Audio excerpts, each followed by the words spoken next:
Good morning. তো আজকে 20 মে 2025-এর current অ্যাফেয়ার্সগুলো দেখে নাও। প্রথম প্রশ্নটা দেখো। প্রথম প্রশ্ন বলেছে, ভারতের 86তম গ্র্যান্ডমাস্টার হলেন কে? 86তম গ্র্যান্ডমাস্টার হলেন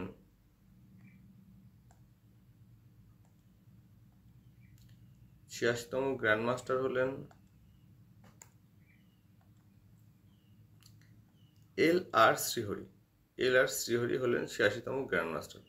গতকাল আমরা দেখেছিলাম 85তম গ্র্যান্ডমাস্টার হয়েছিলেন আর প্রজ্ঞানন্দ। এবার হলেন 86তম গ্র্যান্ডমাস্টার হলেন এল আর শ্রীহরি।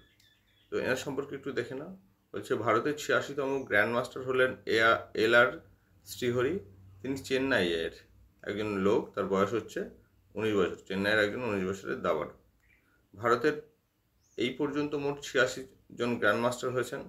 বিশ্বনাথ আনন্দ হলেন ভারতের প্রথম গ্র্যান্ডমাস্টার, যিনি 1988 সালে এই খেতাব লাভ করে।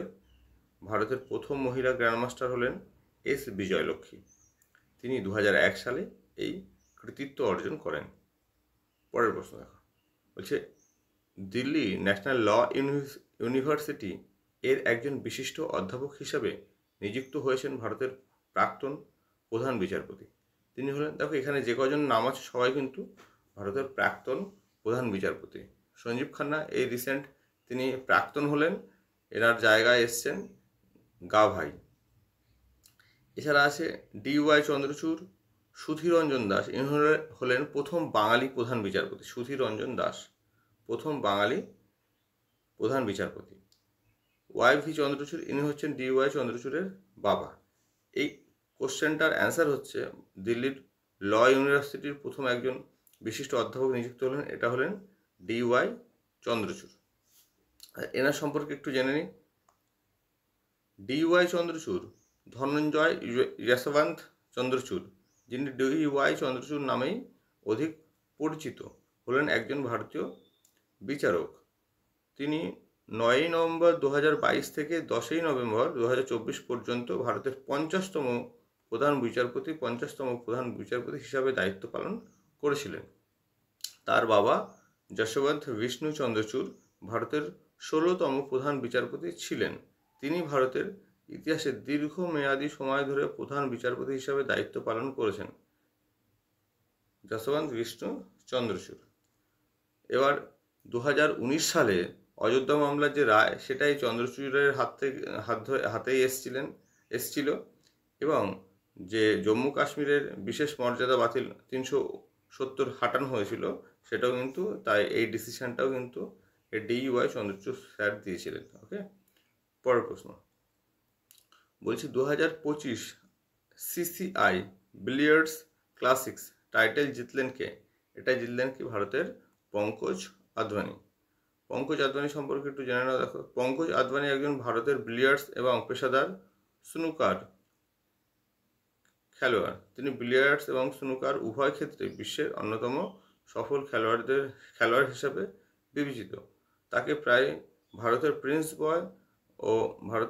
বয় এবং ভারতের গোল্ডেন বয় বলে ডাকা হয়। তিনি কী কী প্রাইজ পেয়েছেন, মানে ভারতের যেসব সম্মানিত প্রাইজ, সেটা অর্জুন প্রাইজ পেয়েছে হচ্ছে 2004 সালে। রাজীব গান্ধী খেলরত্ন, যেটা ভারতের সর্বোচ্চ ক্রীড়া সম্মান, এটা পেয়েছে 2006 সালে।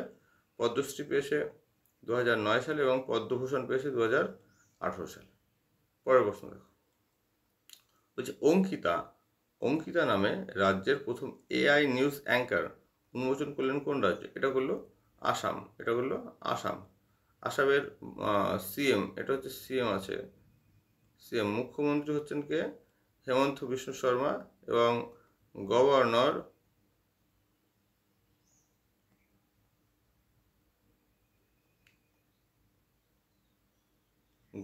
হলেন লক্ষণ প্রসাদ আচার্য। পরের প্রশ্ন, সম্প্রতি GI ট্যাগ পেল রাজস্থানের কি, মানে কোন দ্রব্য?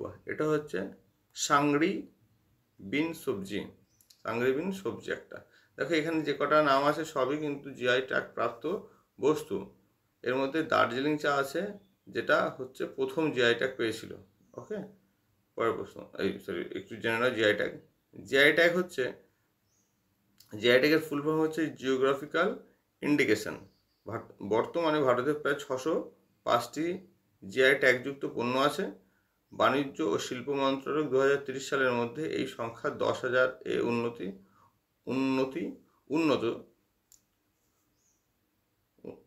উন্নীত করার লক্ষ্যমাত্রা নিয়েছে।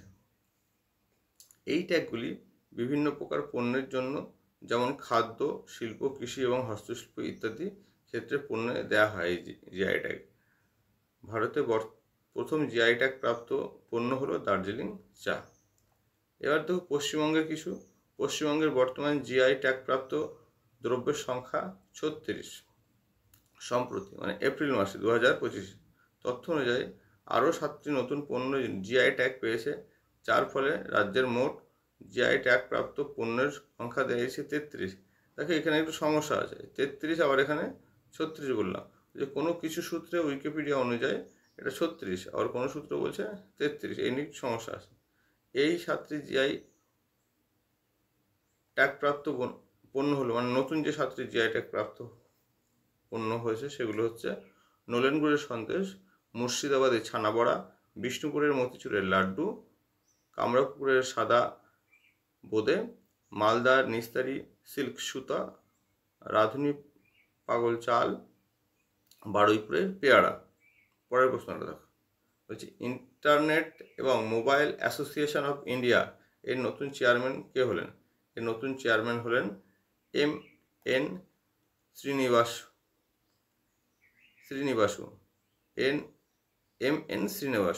পরের প্রশ্ন দেখো, বলছি সাগরমাথা ডায়লগ অনুষ্ঠিত হলো কোথায়?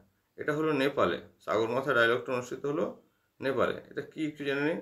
বলছি সাগরমাথা ডায়লগ নেপালের রাজধানী কাঠমান্ডুতে অনুষ্ঠিত হলো। সাগরমাথা ডায়লগের মূল উদ্দেশ্য কী ছিল? জলবায়ু পরিবর্তন, পরিবেশগত চ্যালেঞ্জ, টেকসই মানে সাস্টেনেবল ডেভেলপমেন্ট যেটা বলে, টেকসই উন্নতি এবং মানবতার ভবিষ্যৎ নিয়ে বিশ্বব্যাপী আলোচনা উৎসাহিত করা। এখানে বিশ্বের বিভিন্ন সমস্ত দেশ বলতে পারি, বিশ্বের বিভিন্ন দেশের রাষ্ট্রনেতা এবং পরিবেশ বিষয়ক বিশেষজ্ঞ এবং বিশিষ্ট ব্যক্তিগণ অংশগ্রহণ করেছিল। আরেকটা জিনিস জেনে নাও যে এই সাগরমাথাটা কি, বলছে নেপালি ভাষায়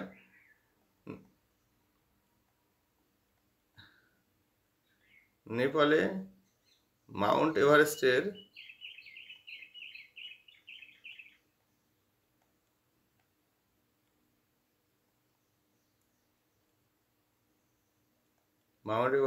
নাম হচ্ছে সাগরমাথা। এভারেস্টের নাম হচ্ছে সাগরমাথা। পরের প্রশ্ন, বলছে কৃষকদের উন্নতির জন্য বিকশিত কৃষি সংকল্প অভিযান নামক একটি প্রকল্প চালু করলো কোন রাজ্য? এটা হলো ত্রিপুরা। দেখো এটা সম্পর্কে বলছে বিকশিত কৃষি সংকল্প অভিযান। এটা হলো ভারত সরকারের কৃষি ও কৃষক কল্যাণ মন্ত্রক এবং ভারতের কৃষি গবেষণা পরিষদ এর একটি যৌথ উদ্যোগ। এটি একটি দেশব্যাপী সচেতনতা অভিযান যার লক্ষ্য কৃষকদের আধুনিক কৃষি প্রযুক্তি, উন্নত বীজ এবং সরকারি বিভিন্ন প্রকল্প সম্পর্কে অবহিত করা।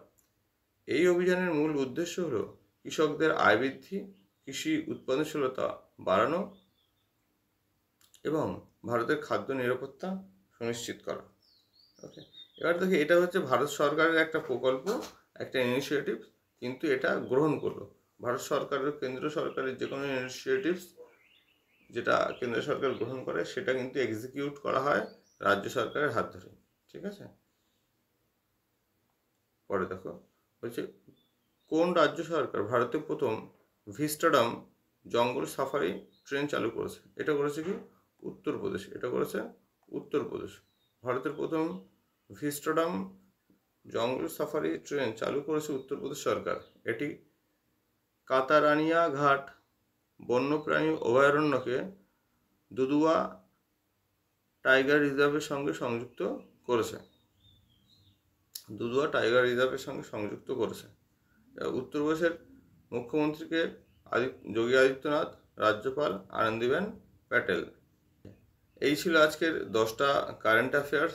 তোমরা করে নেবে, দেখে নেবে এবং তোমাদের কাছে একটা অনুরোধ, সেটা হচ্ছে তোমরা একটু সাপোর্ট করো, চ্যানেলটা সাবস্ক্রাইব করে দাও, আর বন্ধুদের কাছে একটু শেয়ার করে দাও যাতে সবাই দেখতে পায়।